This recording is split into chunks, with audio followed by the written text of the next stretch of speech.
In your program, take a moment when the light is better and when you're not riveted upon my every word from the podium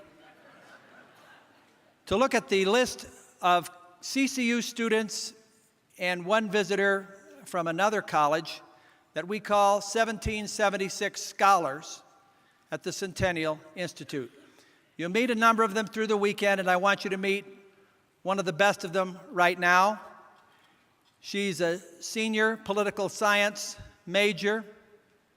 She right now is a finalist in Washington, D.C. for one of the prestigious Heritage Foundation internships.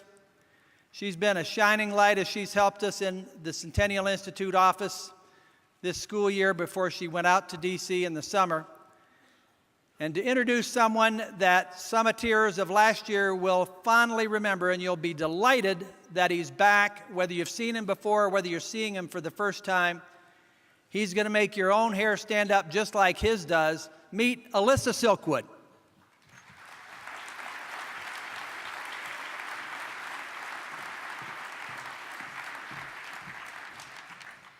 We each hope our words inspire action. Action to change, encourage, and strengthen. Action to bring back the principles of freedom to the America we love so dearly. Shawn Welcome inspires action through his words. Affecting change by day, he works for POPS, a professional opportunity program for students, to equip the next generation for college and beyond. Much of his time is spent performing slam poetry and teaching others the empowering gift of words, seeing words as an opportunity to bring light to this dark world. Shawn has a talent to put passion, emphasis, and drive behind his words, making the listener continually open their ears a little bit wider.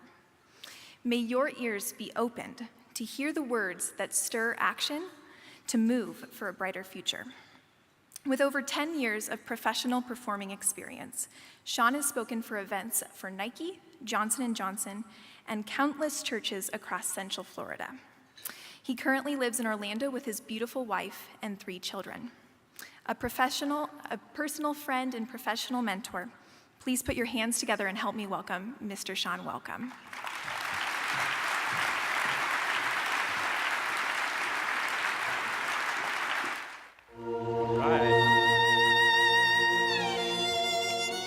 Thanks for having me back.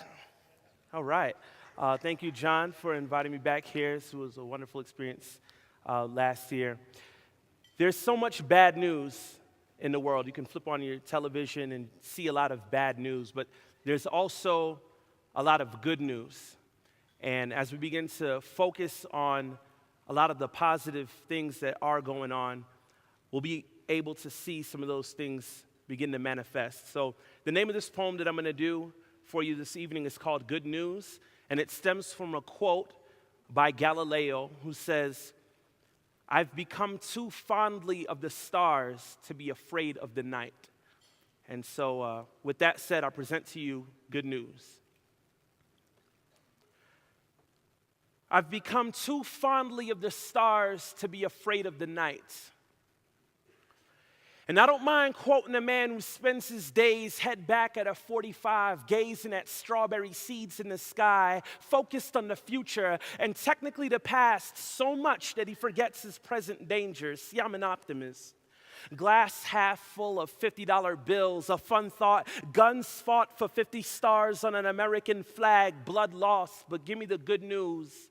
Give me a taste of that melting pot during the Great Depression and the countless stories of people that pressed through Black Tuesday. This is no cartoon. This is real life, and if you live, it will shake you, but consider yourself salt and be thankful for the shaker. Just declare, I've been put here to give the world flavor. That's food for thought. We all have a little spark that has the potential of becoming a bonfire. Let's set this world ablaze. Rainy days look like a starving garden's buffet. I want to play outside. All I need is street lights and the bright side of the moon. Poetry is the aftermath of natural and unnatural disasters. It doesn't heal broken bones. It simply x-rays them. It exposes current conditions and creates catalysts for change. Perspective is everything. Listen. listen, the tale of the hunt will always glorify the hunter until the lion writes his own history. Are you ready to rewrite yours? This is more than just common quotes. I'm talking about living in the kind of freedom that provokes slavery to jealousy. Charged with heresy, Galileo was almost burned at the stake for his heliocentric theory.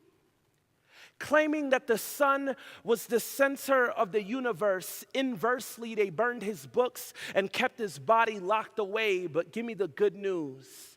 He became too fondly of the stars to be afraid of the night. You know, they killed Jesus of Nazareth for claiming he was the sun, something like the center of the universe, and nothing compares to the scent of Roman torture. But give me the good news. Give me Sunday morning in an empty tomb. Freedom has a new day, and it ain't cliche if it's true. Sunlight never ceases in the hearts of those whose chambers aren't closed to the idea that there's hope for America. Adjust the telescope, focus on the good news. This is freedom. Let every vocal cord like wind chimes respond to the windstorm. Let us sing a new song. A new day is on the rise, as brilliant as broken crystal pressed against the black canvas of a moonlit sky. A new day is on the rise, as brilliant as broken crystal pressed against the black canvas of a moonlit sky. Thank you. Yeah.